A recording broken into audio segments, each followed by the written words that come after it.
Hoje nós vamos analisar um assunto bastante importante, a nova reforma tributária e o split payment. Como é que vai funcionar isso? O que já está de pé? Como é que vai ficar isso? E principalmente, como é que isso vai funcionar no ramo da saúde, tá? É um tema bastante importante para empresários, mas principalmente no ramo da saúde, existem alguns asteriscos, tá? O ramo da saúde foi um dos maiores beneficiados dessa reforma, mas nem tudo são flores. Então fica comigo nesse vídeo aqui para a gente entender o que quase ninguém está falando sobre split payment e a nova reforma tributária.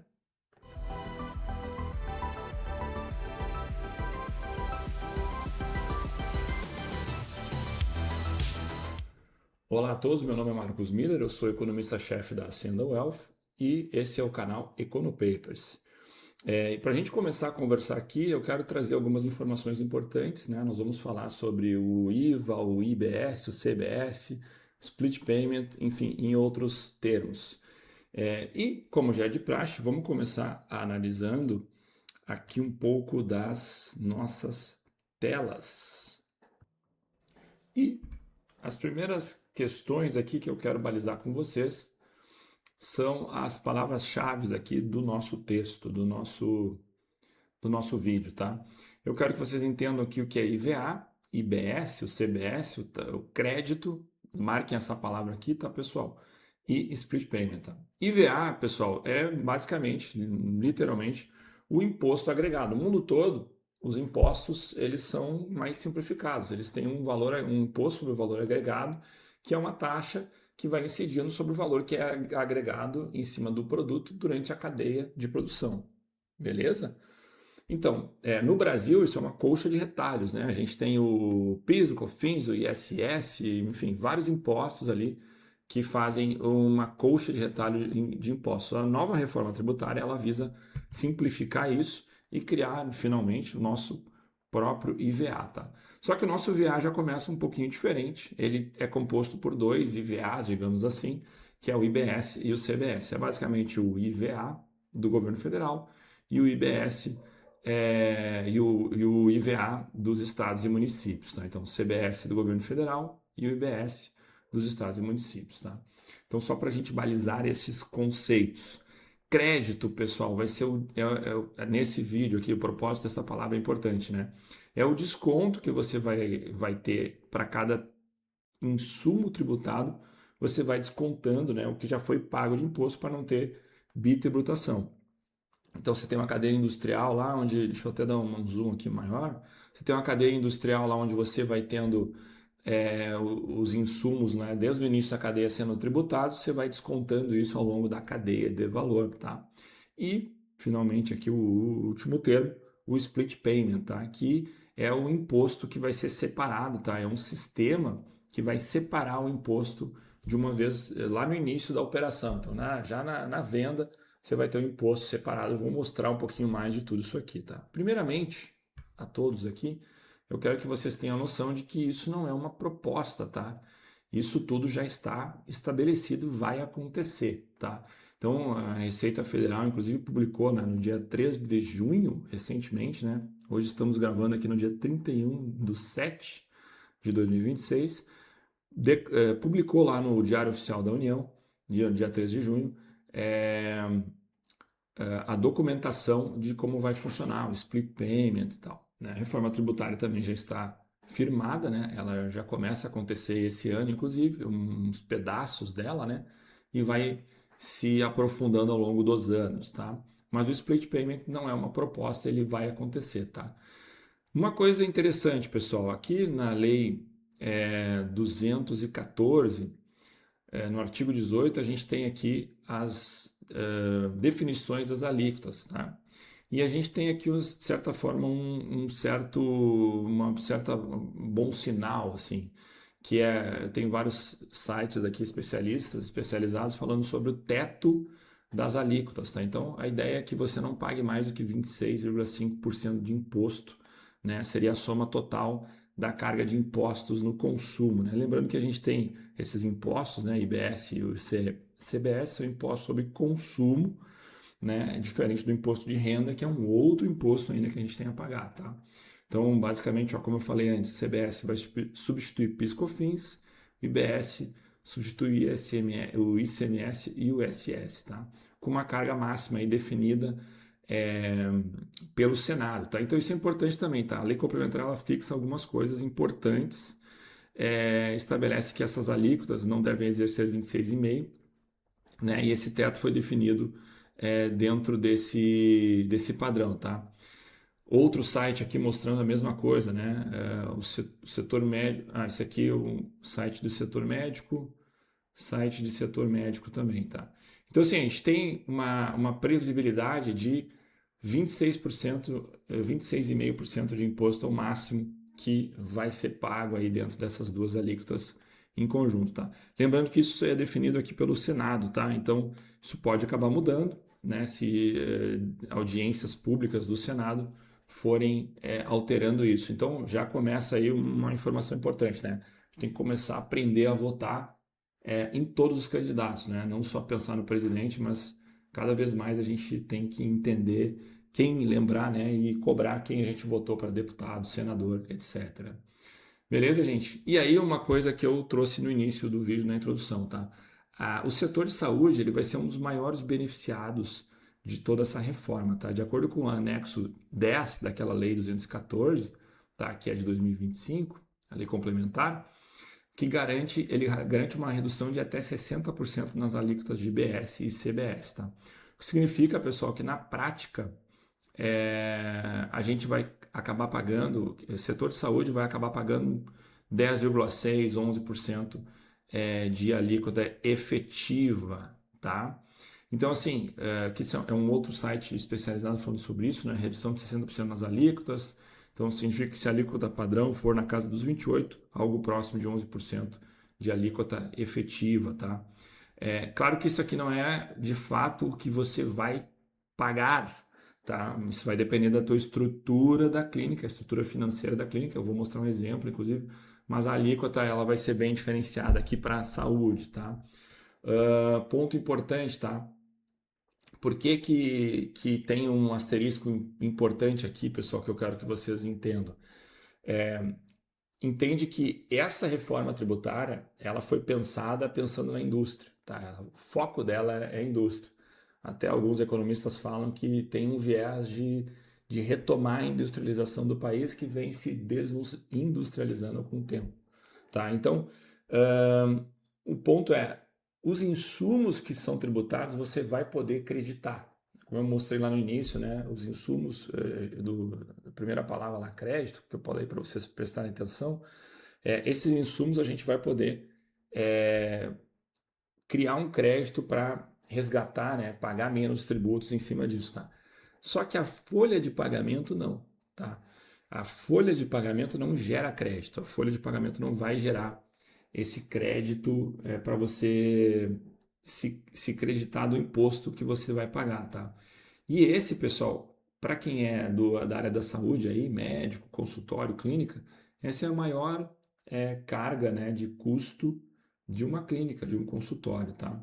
Então é importante vocês entenderem que dependendo muito da estrutura da clínica, e eu vou mostrar um exemplo aqui agora, ilustrativo, tá? Dependendo dessa estrutura, você pode não acabar pagando tantos, pagar menos ou mais impostos dependendo dessa estrutura, tá? Deixa eu mostrar aqui para vocês uma tela.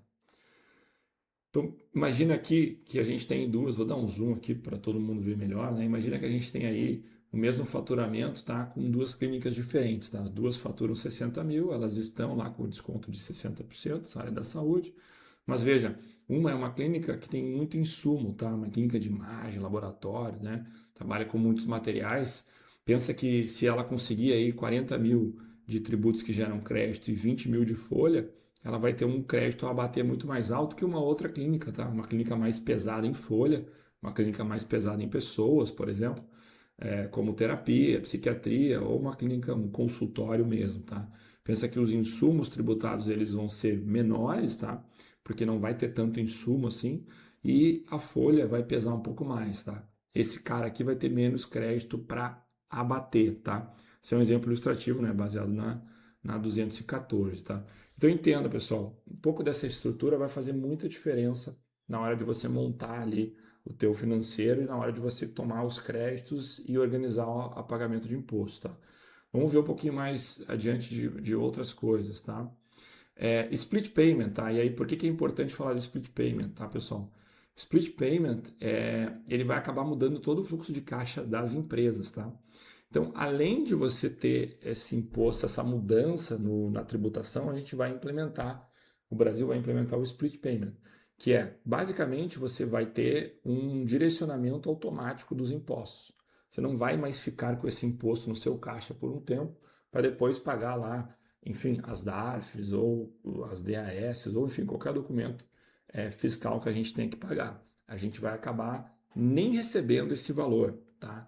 Então é importante aqui vocês terem essa noção, né? Hoje a gente recebe o valor integral da venda, tá? Recebe o valor integral da venda. Ficou meio ruim se eu der o zoom. Espero que todos consigam ver, mas a gente recebe o valor integral da venda e depois, esse valor a gente usa ele como giro, é comum que os empresários usem ele como giro, depois eles repassam, esse dinheiro fica no caixa, né? Com o split payment, esse imposto sai na hora, tá? Ele não vai mais estar disponível. Então, a pessoa, o empresário ali, o dono da clínica, consultório, vai receber já sem o imposto, tá? Esse modelo, para todos entenderem, ele já foi testado em alguns países, tá? O modelo de split payment. Itália, Romênia são os maiores casos de teste. E a proposta dele é diminuir a sonegação de impostos, tá? Tornar mais eficiente isso, para que você, para que, enfim, a nação tenha ali uma eficiência maior na arrecadação. Tá?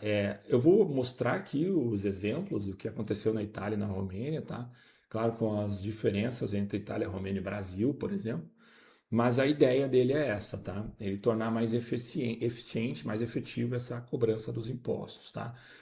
Dito tudo isso, isso vai levar necessariamente a uma mudança bem significativa na gestão de empresas, e aí a gente está falando aqui especificamente para consultórios e clínicas, e na gestão financeira desses consultórios e clínicas, tá? Porque do jeito que é gerido hoje não vai mais funcionar, tá? O imposto vai mudar, você vai ter que ter ali uma adequação nessa questão de resgate de créditos, né? De compensar esses créditos, e além disso nós vamos ter o split payment, como eu falei antes, não é um projeto, ele efetivamente vai acontecer, já tem as datas todas para isso acontecer, tá? Só para vocês terem noção, uma coisa importante, split payment, ele vai ser 170 vezes maior que o Pix em termos de sistema, tá? Então ele vai ser gigantesco, tá? É a maior implementação do tipo no mundo todo, tá? Inclusive, pessoal, a gente tem aqui um dos maiores casos de implementação ampla do split payment é na Itália, tá? Só que mesmo na Itália, ela limitou o split payment a grandes estatais e ao setor público, tá? Então, assim, o split payment não foi algo implementado de uma vez só, tá? Para toda a cadeia produtiva, toda a cadeia, enfim, de geração de valor da nação, tá? No caso do Brasil, vai ser uma versão universal, tá? Isso é inédito, tá? Toda a transação eletrônica de todo mundo, tá? Ninguém vai ter exceção, vai todo mundo tomar o split payment, né? Por que isso importa, tá?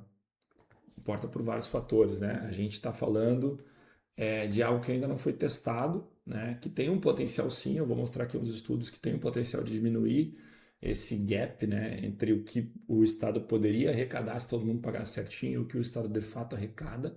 Inclusive aconteceu isso na Itália com mais força, tá? E o Brasil, só que o Brasil tem um ponto positivo, tá? O Brasil tem o Pix, tem toda a infra e o sistema do Pix, tá? Então o Brasil, de certa forma, é bem digitalizado nesse sentido, tá? E isso pode ajudar o Brasil e ser um diferencial do Brasil frente os outros países que também implementaram o split payment. Vocês podem ver aqui, por exemplo, um outro caso da Romênia, tá? A Romênia impôs o split payment obrigatório, tá? Meio que parecido com o do Brasil lá em 2018, mas no mesmo ano a Comissão Europeia declarou que ele estava meio mal feito, tá? Estava desproporcional, tá? E o país acabou recuando, de certa forma, dessa implementação transversal, né, obrigatória, tá? E no caso da Romênia, mas a Romênia tem algumas particularidades, por exemplo, a Romênia, as pessoas não eram obrigadas a declarar algumas receitas, enfim. A Romênia ainda continua tendo o maior rombo de arrecadação da União Europeia, tá? Isso é dados de 2021, um pouco desatualizados sim, são dados que a gente não tem assim com tanta frequência anual para a gente buscar, mas a gente tem essa indicação de que mesmo depois do split payment de 2018, não mudou tanto assim o gap, né, de arrecadação da Romênia, tá? Aqui vocês podem ver, né, o documento da União Europeia que ela reclama, né? Então, a comissão aqui falando que certos elementos do split payment levantam sérios riscos aqui, né? Em relação à proporcionalidade dessa aplicação, tá? E a Romênia não gostou e tal. Esse relatório aqui, ele fala mais ou menos conta um pouquinho dessa história, tá? Outro ponto importante, pessoal, é interessantíssimo aqui a gente olhar, né? Então, como eu falei antes, como eu falei aqui, a ideia do split payment, né? E na Itália isso aconteceu bastante, mas a ideia do split payment é justamente diminuir esse gap de impostos, tá? VAT aqui, o gap é o valor agregado, né, de tributos. E o gap esse é o que a gente não cobrou, né, que poderia ter sido cobrado como nação, tá? E a Itália foi um dos países que mais teve essa diferença, tá? Diminuiu esse gap, ou seja, ela conseguiu melhorar aí a arrecadação dela. Esse documento ele fala não só do split payment, tem várias questões como a própria digitalização, ela mesma já ajuda a diminuir esse gap, né? Então tudo digitalizado fica mais fácil do governo cobrar, monitorar, entender quanto que cada empresa tem de receita, etc. Mas é importante salientar aqui esse ponto de que um dos maiores foi justamente a Itália, que também implementou o split payment lá, ok? Então isso é importante para a gente olhar, tá? Então assim, pessoal, várias coisas importantes aqui. A nova reforma tributária vai criar aqui um arcabouço mais simplificado de impostos, mas que você vai ter que ter atenção nesse crédito dos tributos, tá? Esses tributos não vão gerar créditos quando a gente estiver falando de folha, então empresas muito pesadas em folha talvez tenham problemas a mais, tá? Enquanto que outras estruturas que permitem que ela tenha insumos e possa descontar, enfim, podem ajudar ela a ter uma diminuição desse imposto, tá? A área da saúde foi muito bem endereçada aqui pela nova reforma e tem um baita de um desconto aqui de impostos, tá? E por último aqui o que eu quero que vocês entenderem é o reflexo de estudo, tá? Que basicamente é um pouco da minha análise em relação a isso, tá? E qual é ela, tá? Eu acredito muito que essa proposta, tá? Tanto o split payment quanto de fato aqui a própria reforma tributária, elas vão incentivar a pejotização, tá?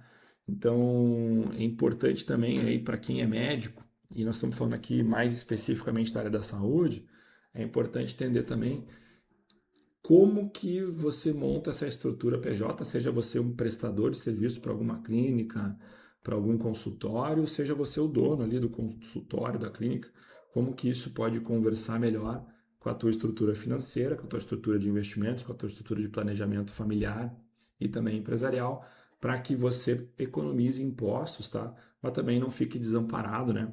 Porque a folha, ela tem certas garantias, né, do CLT, enfim, garantias empregatícias, né, diferentes da PJ, que tem suas vantagens e suas desvantagens, tá?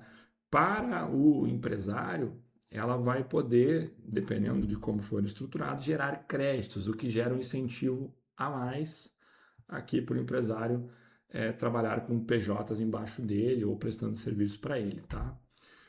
Pessoal, acho que isso é uma coisa importante. A gente consolidar esse tema em volta do planejamento financeiro, empresarial, familiar. Acho que tudo isso vai conversar cada vez mais, tá?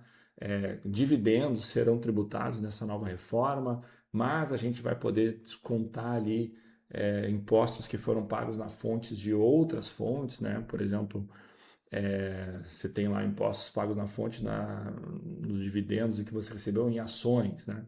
Enfim, tudo isso tem que ser levado em consideração para você montar um planejamento. As coisas estão cada vez mais caminhando para aquilo que a gente sempre fala lá na Senda. Quanto mais você tiver integrado o seu patrimônio, melhor para você. Mais eficiente suas escolhas, às vezes que escolhas que nem parecem que têm sentido juntas, elas ficam mais eficientes quando você agrega teu patrimônio e tem alguém para ajudar vocês. Beleza? Eu fico por aqui, espero que tenham gostado. Até mais.